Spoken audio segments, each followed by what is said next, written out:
Hello, everyone. Welcome to another episode of the CISO Chair. Today, I have with us Mr. Suresh Iyer. He is the co-founder and the CEO of CyRAACS, a leading cybersecurity and risk consulting, risk advisory firm with nearly 3 decades of experience in information technology, cybersecurity, risk management, and privacy. He has held senior leadership and CXO positions at renowned organizations including Open Financials, Altisource, Aditya Birla Minax, eFunds, and Bank of America. Suresh is recognized for his visionary leadership, deep industry experience, and commitment to building resilient security cultures.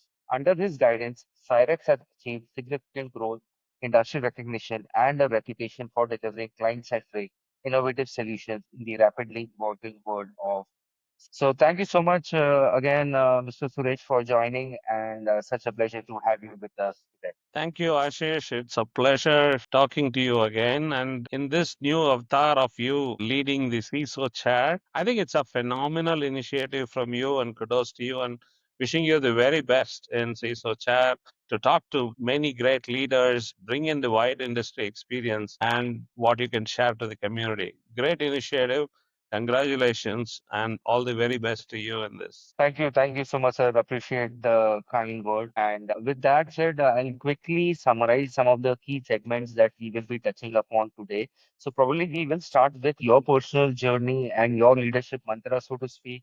We'll talk about building Cyrax. What was your vision? What has been the growth so far and the impact that it has had on the industry? And we'll also talk about cybersecurity landscape, certain trends and challenges that you've seen. Operational excellence and client advisory from Cyrex point of view is something I would be keen to listen to you on. And emerging technologies and future outlook along with mentorship advice and reflections that could be a tangible takeaway for our listeners. And again, something unique to this particular podcast, a small, brief rapid fire round of sorts. And a little bit of personal insights and something that you could advise and how maybe someone could reach out to you and Cyrex most effectively is something that we will want to know. So, with that said, sir, would want to quickly start with what inspired you to pursue a career in cybersecurity and risk management.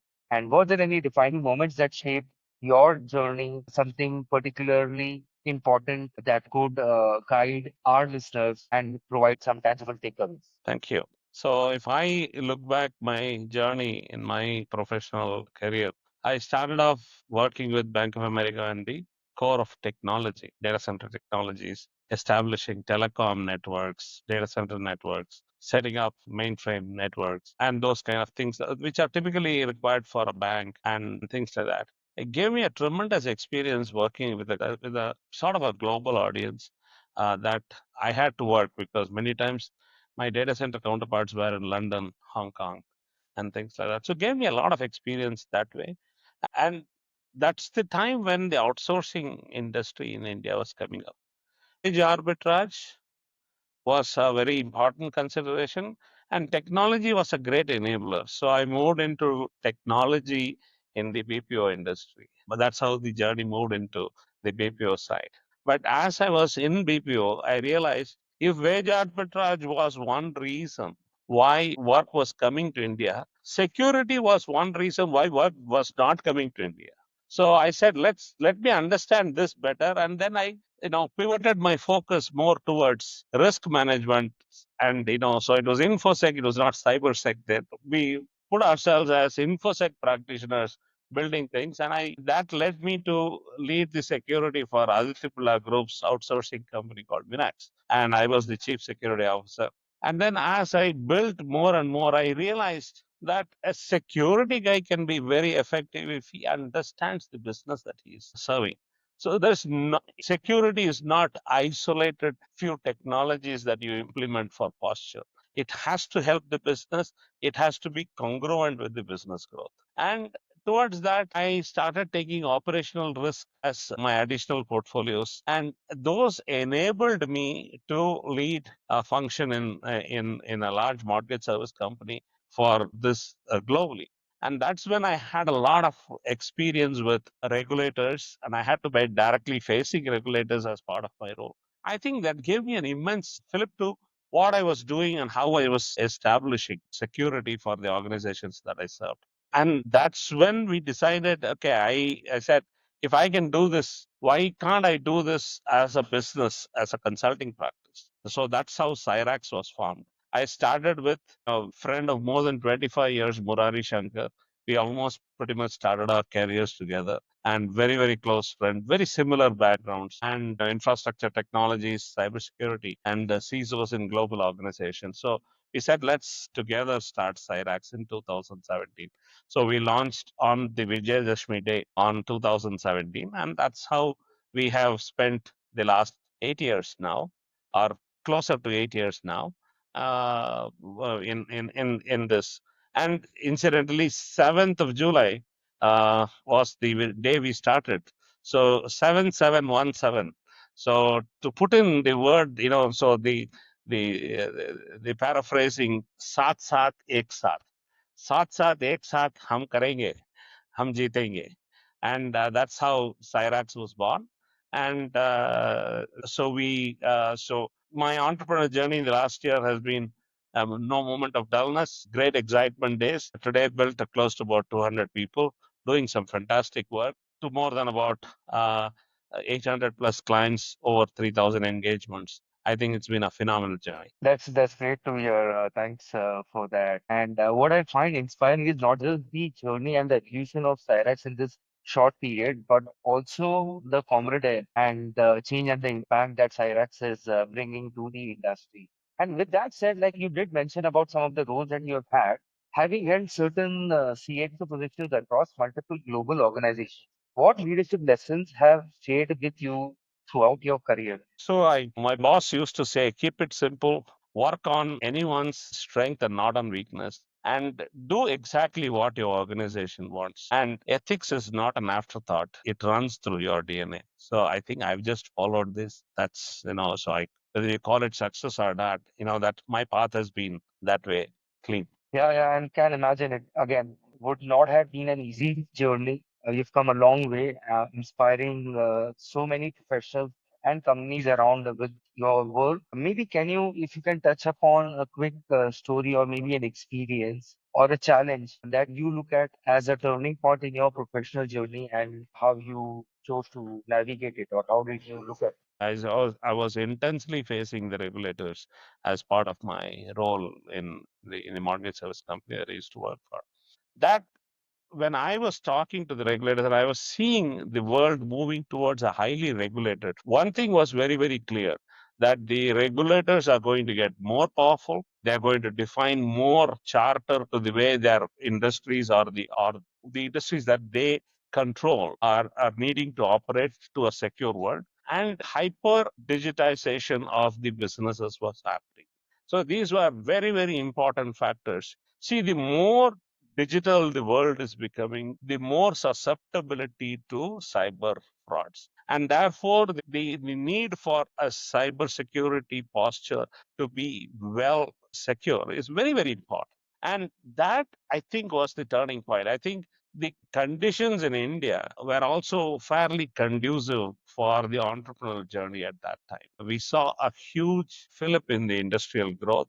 We saw a huge jump in the way startups were happening, and the incentivization of those programs, and the government coming in with promoting industry bodies to come with experts to do certain empanelment. And all of these aided in a very, very big way to that process. But if I look at the bottom strata layer of what is most important, if you can solve the problem for your client, the client will keep coming to you. So, they're coming to you because they need help, and you need to solve their problem, whether it is the simplest of activity or the most complex of activity. It has to be towards ensuring that the client's problem is getting addressed. So Yes, so if I may add, so that's how the we evolved, and we built what ethos Cyrax believes in. So Cyrax believes in three ethos, very important three ethos. One, having the highest client empathy, and so the emphasis is on the highest client. Okay. So there can't be anything more empathy than what we have. So you will display the best empathetic situation to the client always. And the second aspect is we say that excellence in whatever we do. And it's not, the emphasis is, it is not excellence in what we do, excellence in whatever we do. Now it could be whether you fold your bed sheets from your bed, or you're making tea, or you're writing a report, or you're talking to the client. It has to be displayed with the highest level of excellence every time. So that's the second ethos that we built. The third ethos that we say, in this ever changing world, you can never ever stop reading. So we say, learn every day. It doesn't matter if it's a Sunday, holiday, vacation. It doesn't matter. Your learning has to be a continuous process. And you keep learning every day. And you keep these three, you will see a smile in your face, and you will see the smile in your client's face. That's great. So many personal uh, things from one can use in personal professional life. It's good to see it in action. And just to reiterate, there's empathy, there's excellence, and then there's learning.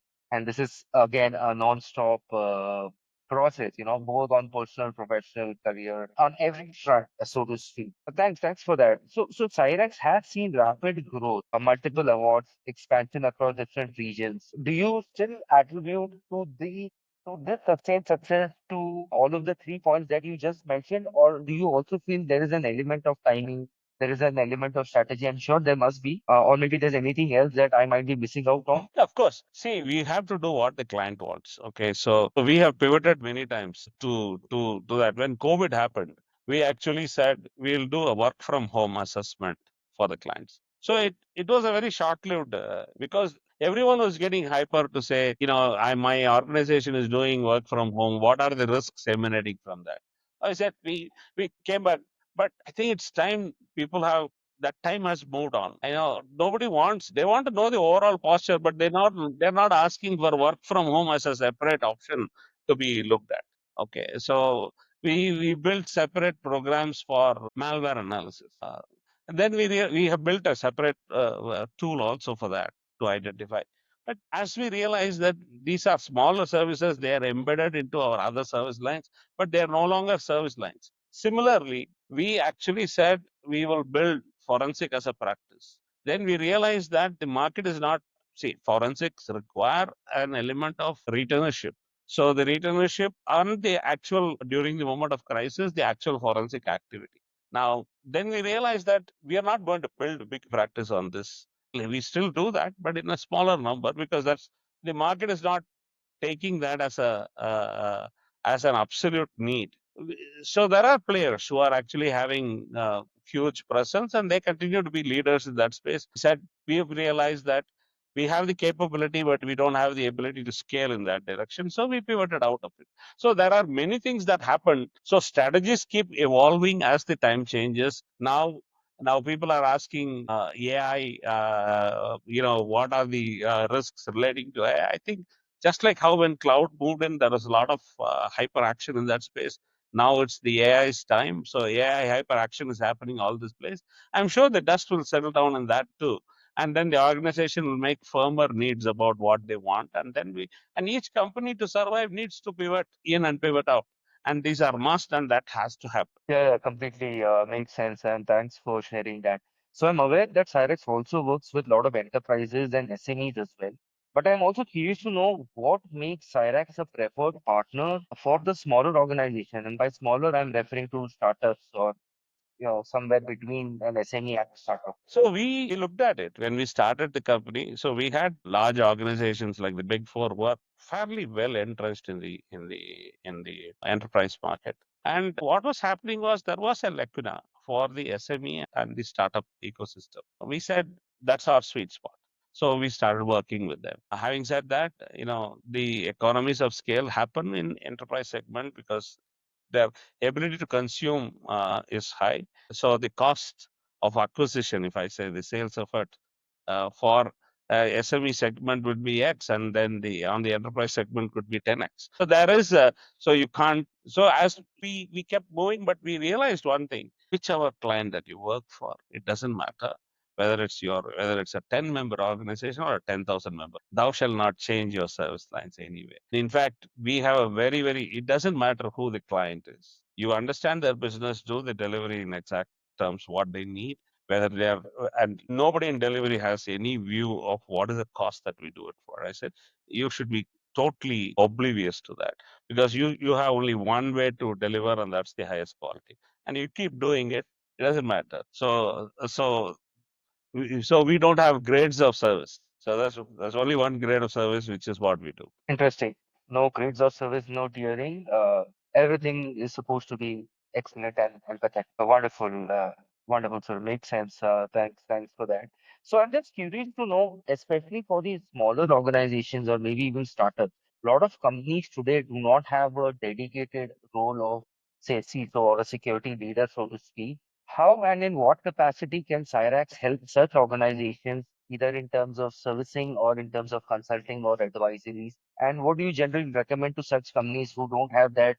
The focus may be there, but maybe the headcount may not be there, the budget may not be there. How best can a company of that size and at age address a situation like that? No, so this is a real problem, Ashish, and you hit it right.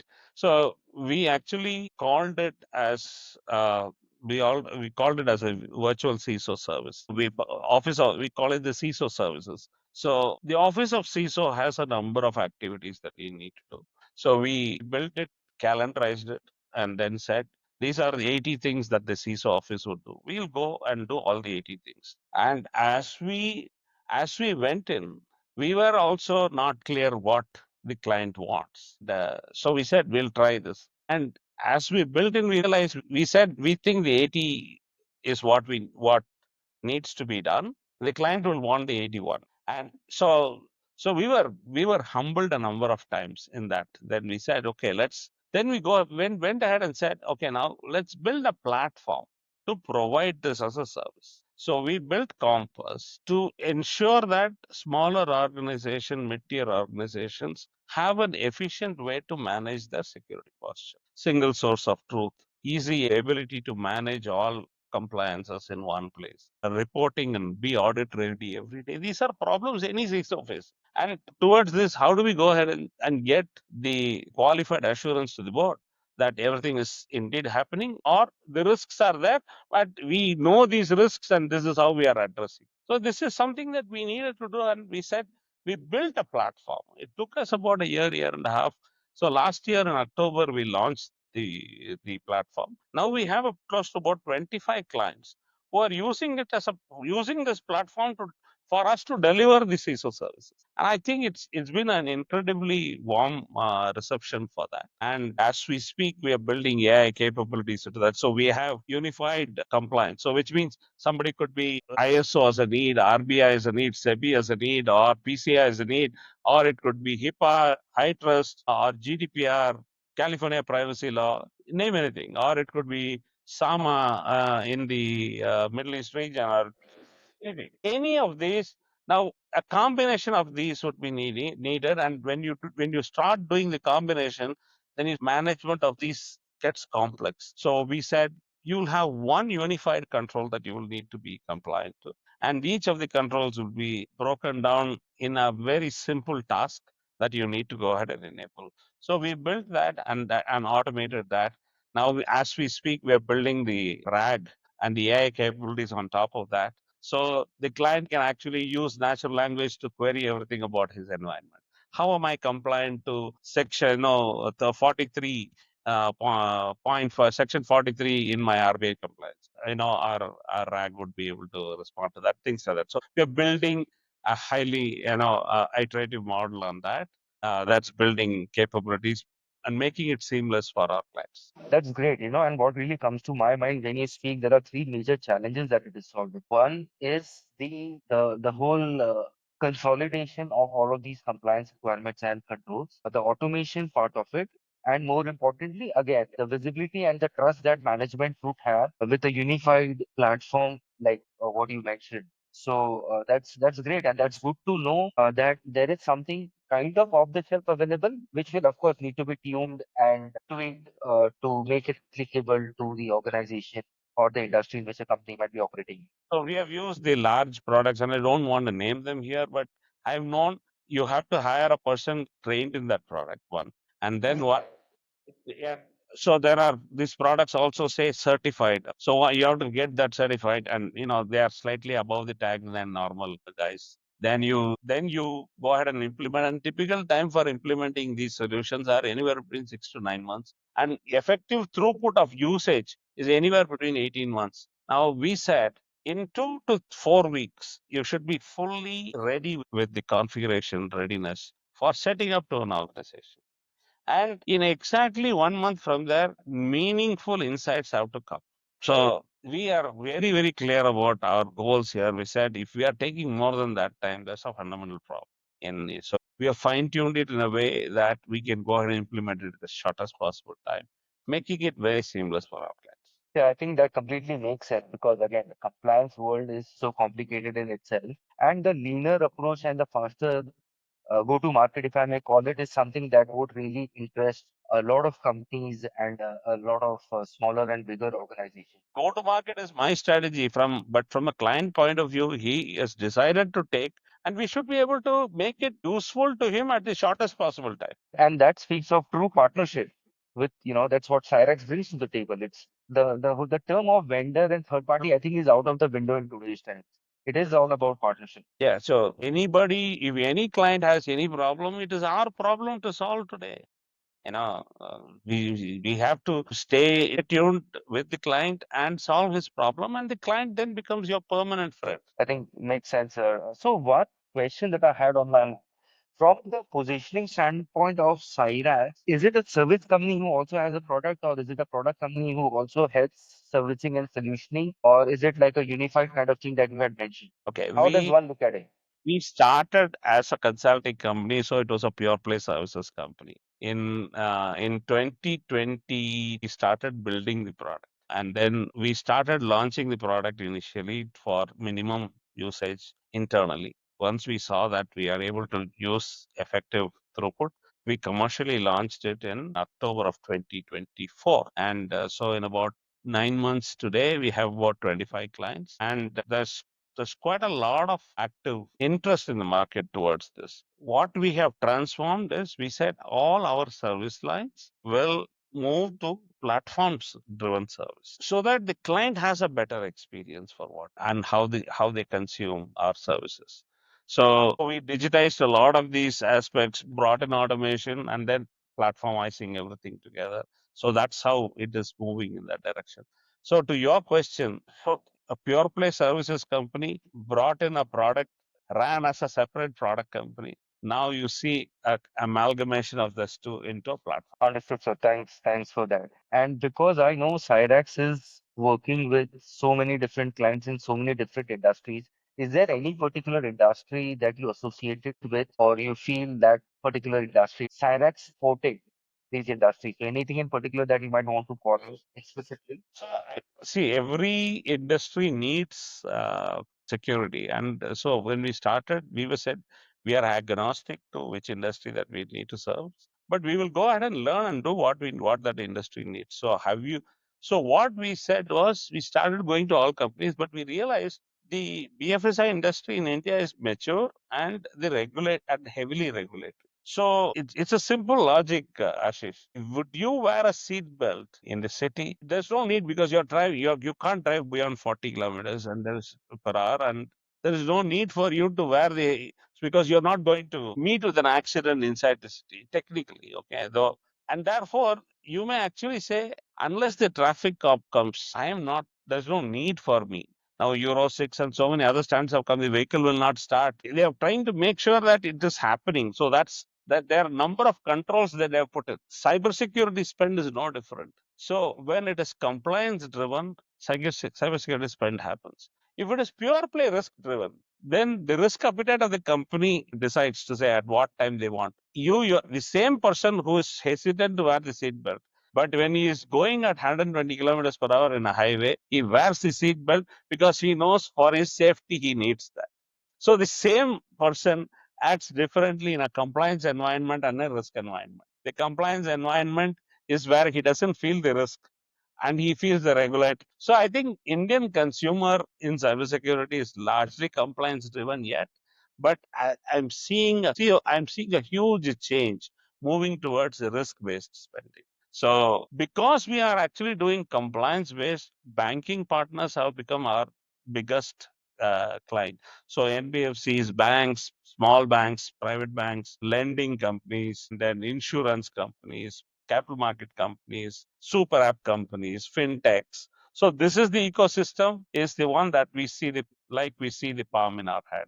So they're close to us. We are close to them. They are close to us, and we interact very heavily with that team. Having said that, the other set of teams that have been fairly we have adopted well with them is I would say the born in the cloud companies. The born in the cloud companies are our next set of best setup. Then the GCCs have been the have been our next best. Having said that, we are working with a lot of manufacturing clients. We are working with a lot of pharmaceutical clients. We are working with healthcare companies. We are working with government institutions. So we have clienteles at all and logistics and so on and so forth. So we have worked with a multitude of industries. But I would say born in the cloud and most importantly BFSI have been our biggest client. Thanks for that. So I had another question on the measurement of effectiveness, but before that, because you're working closely with so many partners across the globe, including India, of course, how do you see the definition of GCC changing and in terms of revenue coming in or the headcount gain that used to happen earlier? How is the GCC today different to what it was 15 or 20 years back, both in terms of priorities and in terms of security? So from a revenue perspective, it's a tax game. So I'd leave it to the tax practitioners to say how the revenue and other things move on. But I'll tell you about the need and how the GCCs have changed. It's no longer on wage. It's purely on knowledge that GCCs are getting effective here. So I think that's the game changer. So nobody has an India capability center for cost savings. They are having an India capability center because of the sheer capability that India is bringing in. I think that's a big change that's happening now. So between 20 years and now, I think that I would say is a singular change that we all should be very proud of because Take an example of take an example of UPI. How many countries that we travel to are even closer to where we are? We are so advanced in our banking systems. And banking instruments are coming every day with more and more innovation, making life much more simpler for us. And the government services, highly digitized services. So how things are moving, they're very effective and technology is used very extensively in establishing this. So these are big changes that's happening in India. There are many advanced countries that are not even close to where we are. They're probably decades back in that. So we have taken the information highway at super speed, and so the world is following us. Yeah, so maybe I could infer my interpretation is earlier for GCCs, it was cost saving and value was something to derive as an outcome of cost saving. And the way it has changed now it is more value driven and cost saving is something that helps. It's no longer the metric of measurement is no longer cost saving. If you want high capability, you need to have capability centers in India. I think that's the tectonic shift that has happened here. Something that we should be proud of, like you were mentioning. We all should be very proud of how we live in an era of the growth in India, where we have seen an era that was capable but had not grown yet. But we are seeing this change and the growth happening and the global respect that India is having. I think we are in a to witness this growth is a very interesting process. For sure. And with that said, how much time, in your opinion, with all this advancements and innovation and all of that, on which again India is particularly picking up on certain fronts as well.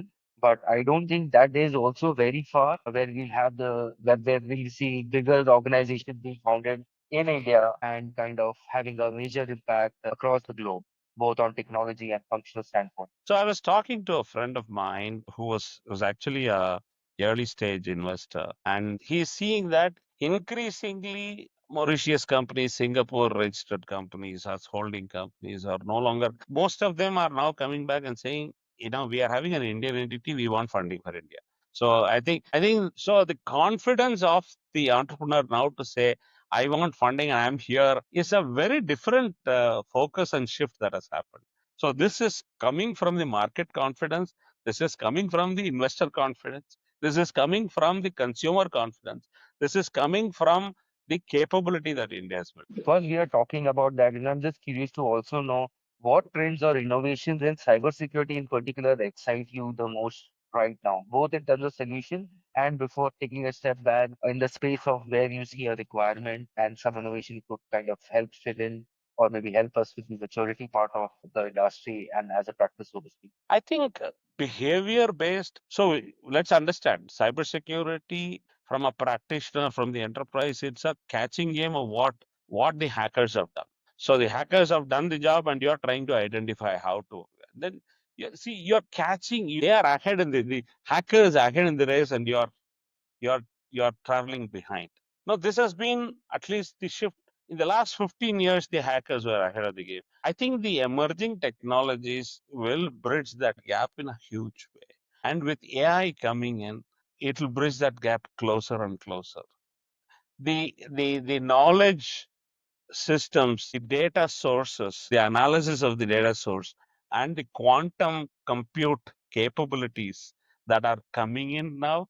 Now, these things, so quantum computing is coming, so encryptions have to be quantum compliant. Things have gone into that extent. We are all talking about it, but it's if it's helping the whether it's helping the hacker as much or not, it is now helping the companies that are building the secure technologies to build a more robust solution. So the AI intervention, the quantum, as well as the ability to predict data modeling on the possible failures. I think these are huge impact areas which will have high reward.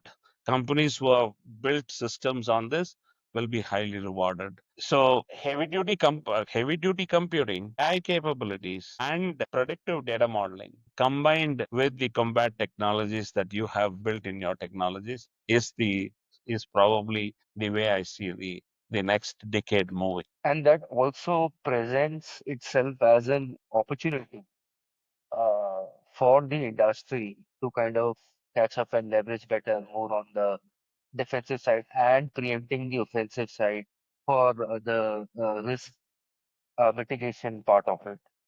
Wouldn't that be correct? The governance and the process, I think they don't change what existed several years back as the basic principles of governance.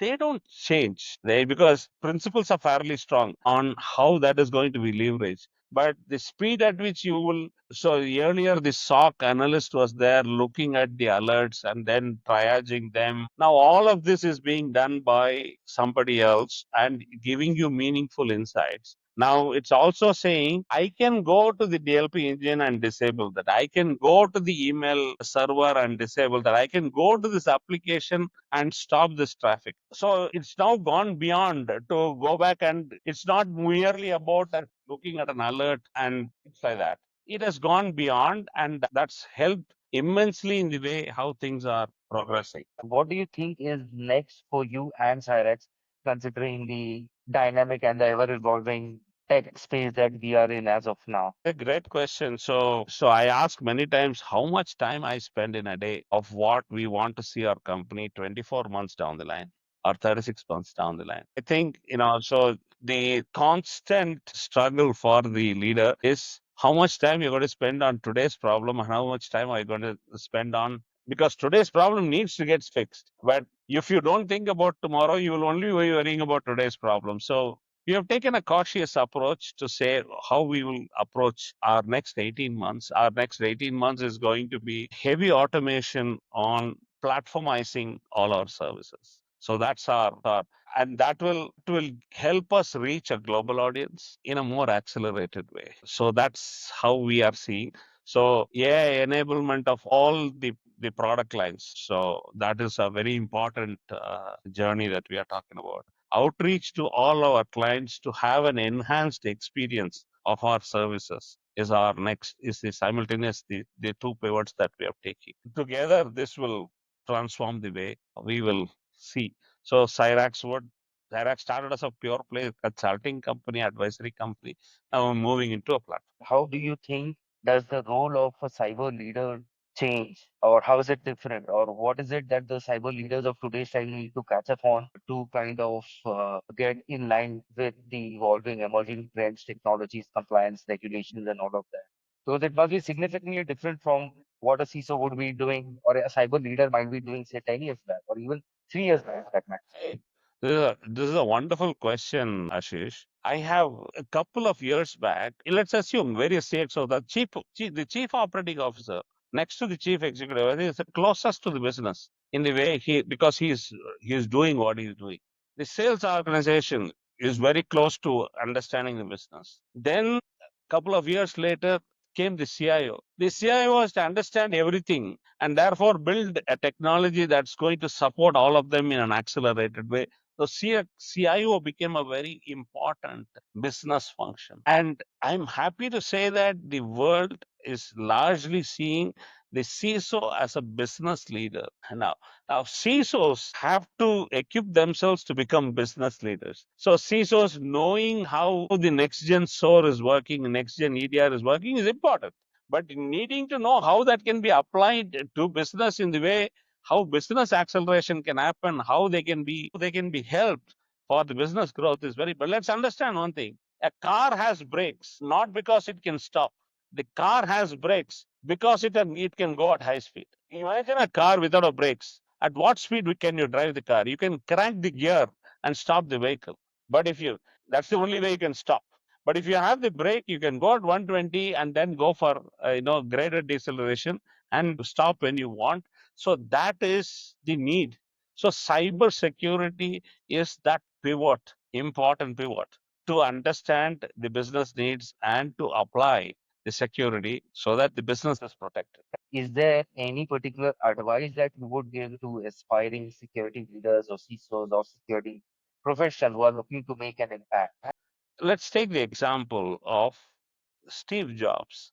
He, he, I would say Steve Jobs was without jobs. And when he was between the jobs, he took his time to learn calligraphy. And when he learned calligraphy and he went back to Apple again, you know what happened? Macintosh was born with beautiful fonts. That changed the way personal computer was conceived. Learn as much as you can. Learn as much security along with the business that you are supporting. And the CISO will find himself glowing and growing every day. And that's a very powerful and an impactful message. And again, the takeaway cannot be more tangible, with the fact that never stop the continuous learning journey. So with that said, I just want to know from your side, how do you see the CISO role evolving? What do you think is the future of CISO and the CISO title in itself? The market is already demanding a heavy business role from the CISO. The CISOs who adapt to it are successful CISOs today. So the corollary to that is the less successful CISOs are not as business tuned as they should be. Makes sense, sir. And looking back, is there anything that you would do differently in your career or in building Cyrax, the way it has shaped up for now? No, hindsight is not wisdom. If I were, if I were, uh, if I had the wisdom today, I would not have waited till I was 47 to start an entrepreneur journey. Entrepreneur journey comes with a lot of risks, but an incredibly powerful learning experience. So people should be able to try that earlier in life. There was no reason. All the risks that I thought that I should not be getting myself into were out of fear. Probably, if I were to advise people who want to start early, I would say start early. If you have the passion, go ahead and be an entrepreneur soon. I think we'll be quickly jumping into another segment called as the rapid fire round. And my first question to you is one cybersecurity myth you wish everybody would stop doing? That risk mitigation is a one-time exercise. Okay, that's great. And what is your favorite productivity hack or daily ritual? Do everything right the first time. And if you weren't in cybersecurity, what do you think you would be doing? I'd be a cook, enjoying and enjoying my culinary skills. Great, sir. Thank you so much for taking all of these. So, I think we are coming to the close of this conversation. It has been very insightful. I probably Please, can, please. we say do learning, I've actually picked up, and now I used to read Mahabharata a lot. I still read Mahabharata a lot. It is one incredible book where if you want to know about the governance, there is enough and more issues about governance. If you want to know about war strategies, have plenty of. If you want to know about negotiation, you have that. If you want to know about deceit, you have that. You have to know about decoy, you have that. If you want to know, you have every possible scenario. You have it. Now you want to practice it for, you want to, for us. I'm not saying it for a security practice and all that. It's an incredible book giving you life lessons in so many different facets. It's something that I've benefited a lot, and it's not just, and you can say it has philosophy to practicality to everything embedded in one simple book.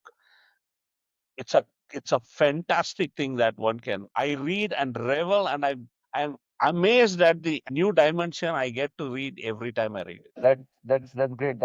Completely. I don't think any security professional would have given an advice like that because it goes beyond security, beyond what, like you were saying, right? This is this is a life lesson. It's a life learning in terms of whatever that you get as an extract or takeaway from any of these like the book that you mentioned. Sir, so on a closing note, is there anything in particular that you might want to touch upon before you share on how listeners or anyone who's interested to know about what Cyrax does and how can one connect with your work? So go to our website www.cyrax.com. It has the numbers. You can reach out to me, suresh.iyer@cyrax.com. And we have incredible talent of GRC professionals, testing professionals, and the cyber security platform developers who make Cyrax what it is today. So incredibly proud of the team that we have built, and happy to keep building that with more people. My advice would be to the younger people who are taking up career opportunities in cybersecurity. Cybersecurity is a great place that you can be. Allow yourself to learn first before gratifying yourself. It'll be immensely helpful for you. Thank you, sir. Thank you so much for your time and thank you for all the valuable inputs. I wish Cyrax the very best, and you've been an inspiration all along, all through all of these years. So thank you so much for that, and would be staying in touch now and going forward as well. Thank you, sir. Thank you so much, Ashish. It's a pleasure talking to you. And again, as I started, your initiative of CISO Chair is commendable. Wish you the very best in this journey, and hoping to see and talk to you soon. Thank you so much. It's great to have mentors and advisors like you around. Thank you again.